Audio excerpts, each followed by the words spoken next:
Yo, yo, yo, YouTube. Today I want to talk about my best practices for providing good customer service on eBay. It's a very overlooked, important part of being a seller. I want to make sure we cover them today. Stick around.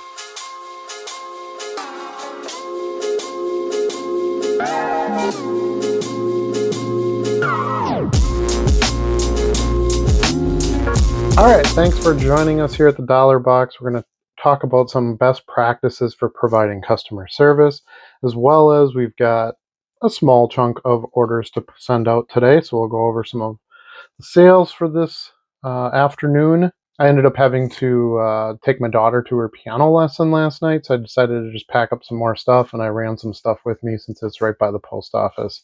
So I don't have a full day's worth here, but that's okay. I got some other stuff done today. Getting some more listing done, which is important and tends to fall behind when you get busy.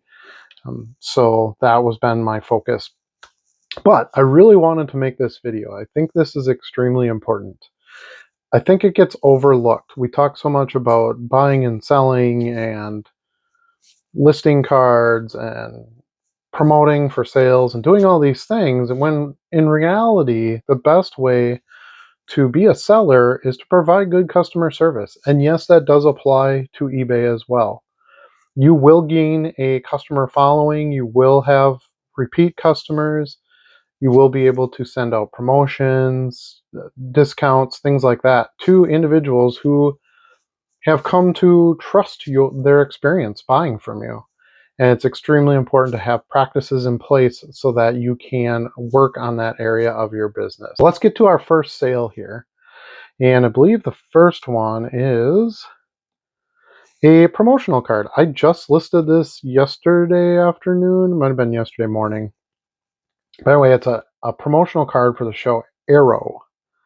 And I got this out of the 50-cent top-loaded bin, which I ended up buying enough bulk, so I was right around 35 cents or so for them from that non-sport dealer at the Oak Creek show I was just at. And I got $4 for this card.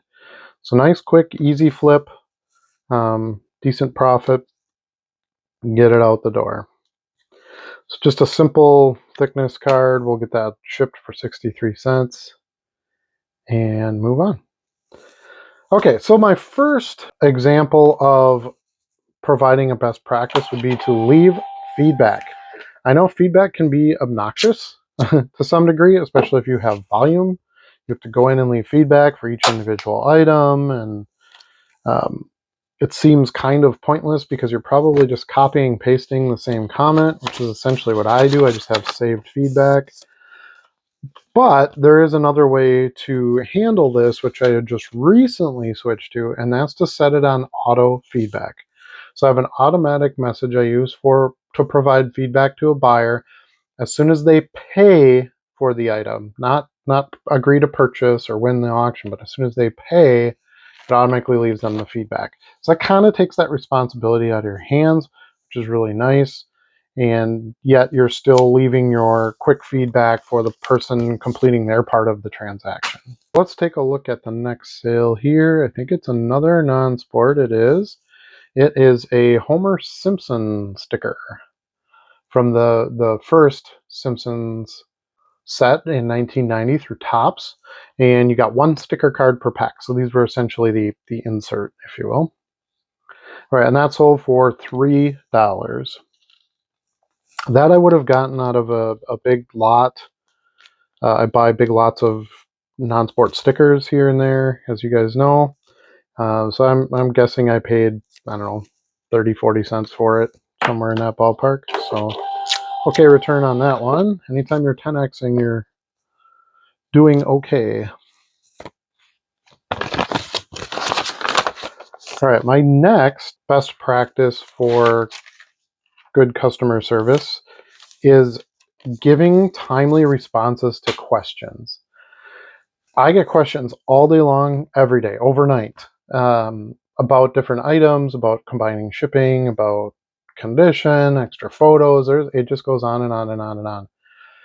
And again, while that kind of can seem annoying, you have to remember each individual person doesn't know that you got messages from somebody else, and they feel their question is important or they wouldn't have asked it. So I always try to make sure I respond as quickly as I can, even if it's something like, let's say someone's asking for extra pictures and you're not by your cards or you don't have time to do it right now. Even just responding quickly to say, yeah, no problem. I can see what you're saying. The picture isn't quite as clear. I can grab a photo for you later tonight when I get home from work, or this afternoon, this afternoon when I'm back to my card shop, I'll be able to take those photos and send those over to you. So just good communication is such a huge key, especially when they don't know who you are. They don't know who you are as the seller. You're just a guy in the eBay machine or a girl in the eBay machine. We want to make sure that we acknowledge their question as being important and that we will get back to them with that answer. All right, let's get on to the next sale. All right, so this one is actually a two-part sale, so we'll have to make one label and then copy it over. But we've got 4 Brett Favre cards here. We've got this 2011 Topps Legends Legacies, Gridiron Legacies insert. Kind of interesting. I just bought a bunch of these base cards at the 10-cent box at the last show. And then I've also got a 2012 Topps Magic here. And then we've got a 2001 Score League Leader, which was actually, it was kind of ironic. It was the first card in the drawer, so super easy pull. And then a 1998 Complete Players insert from Score. So we got $5.39 for 2 of the cards and $4.98 for the other 2 cards. So essentially $10.40 ish. um, yeah, so not a bad sale there. We can combine, of course, all the shipping on these, which we will do. Got my stack of random thickness top loads over here. See if we can find one that works. No, it's not quite thick enough. We found one that's going to fit. So we'll get that packed up and out for 63 cents. I can ship all 4 of those. So my next one's going to sound a little odd, but I think it's important because remember, your customers in a way have to trust you even though they don't know you, and you kind of need to trust your customers even though you don't know them, unless you see something otherwise, of course. But I think it's important to assume that your customers are telling you the truth.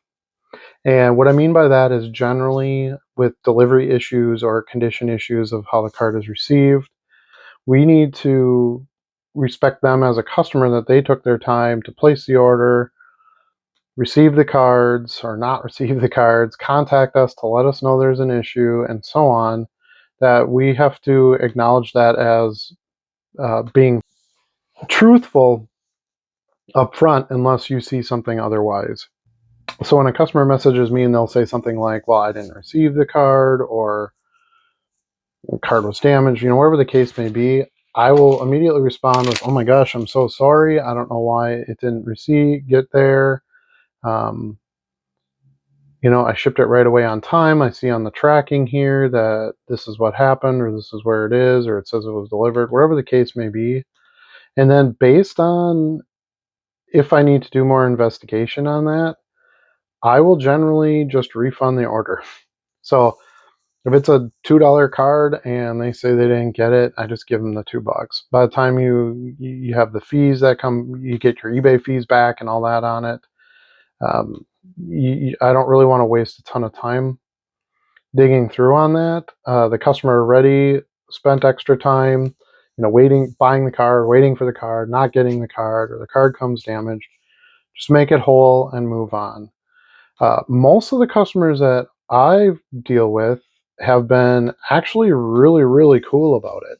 They'll say, oh, I know it's the post office, and I know sometimes they scan it delivered and it doesn't show up yet, or gosh, I know that the card was in good shape, by your photo, so when I got here, I don't know what they did to this thing, but it's trashed. And so most of the time the customer is not against you. They just want to resolve that situation so that they can be made whole and moved on.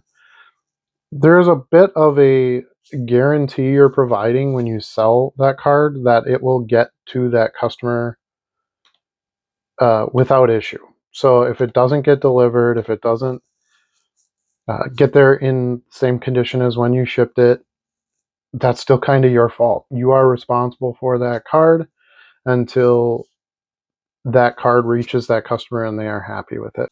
That's something I focus on and really try to make sure that I'm resolving any issues as quickly as possible. It's a very small percentage. Now, I do volume, which of course makes it easier to just refund them. But I send out maybe 2,000 cards a week, something like that. And I maybe have one or two or three cards a month that I have a problem with. So it's really not, it's not a big enough issue that I need to make it a bigger problem than what it currently is. All right, this next order here is a couple of Brady cards. I got a 2022 Prestige base and a 2021 Rookies and Stars base. So you gotta love those base cards going out the door. Those generally come in lots, or I get them really cheap. So it's great when you can, especially when you can sell multiples and ship them out together. So they're a little thick for a common top load, so we'll use a slightly thicker one here. And those sold for $2.50 for the Prestige and $2.50 for the Rookies and Stars, so $5 for both of them. Okay, so we just need a single 63-cent stamp for that one. Shipping label, I should say.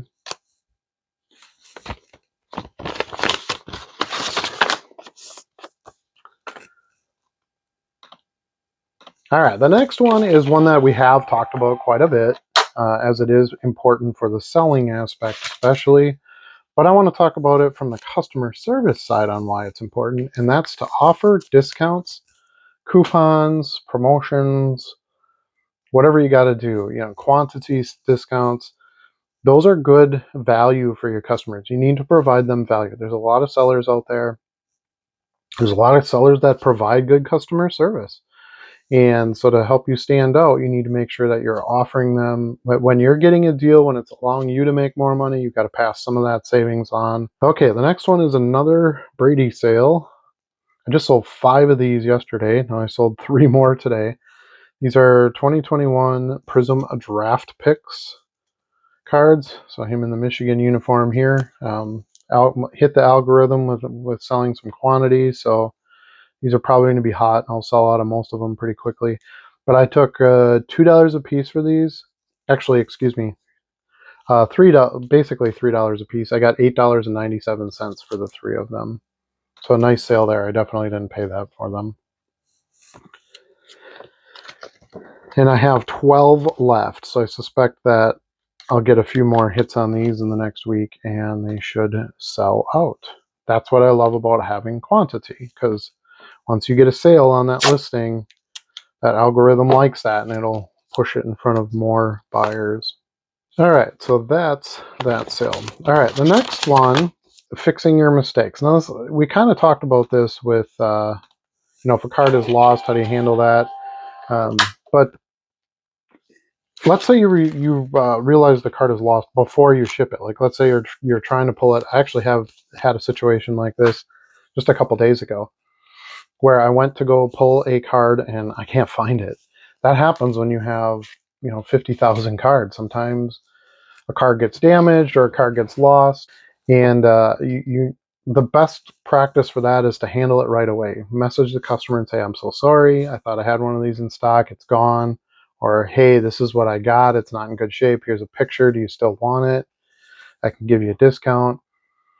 If the card is lost, I'll refund you right away." You need to handle things that happen as soon as possible. Don't make the customer sit around and wait for that. They can then, if you refund them, they can then use those funds to buy the card somewhere else.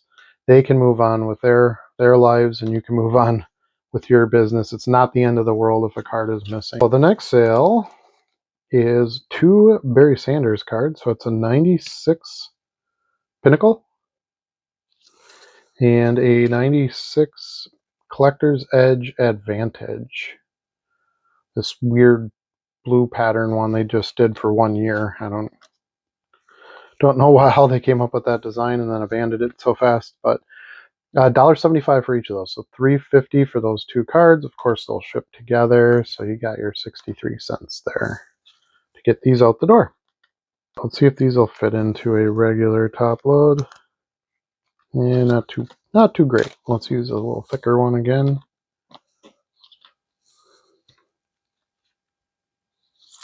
Perfect.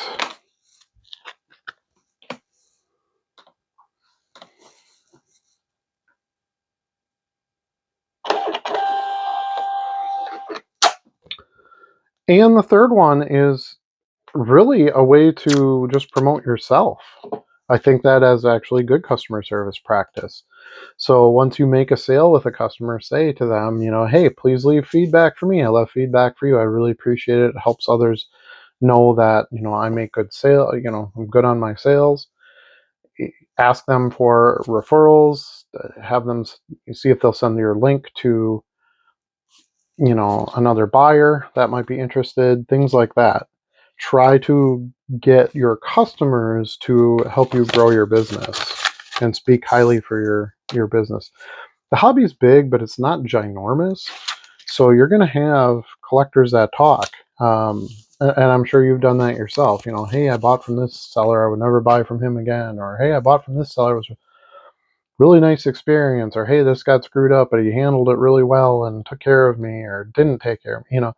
Whatever the case may be, that's something that you want to build your branding and get your growth out there as well. You can ask your customers, part of providing good customer service is to ask for future business.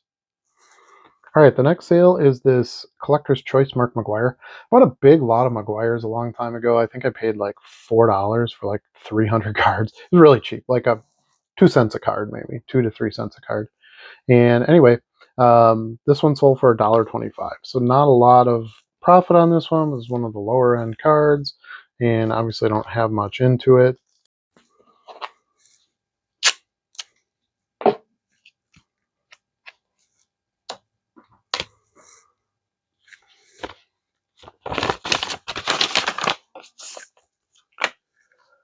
All right.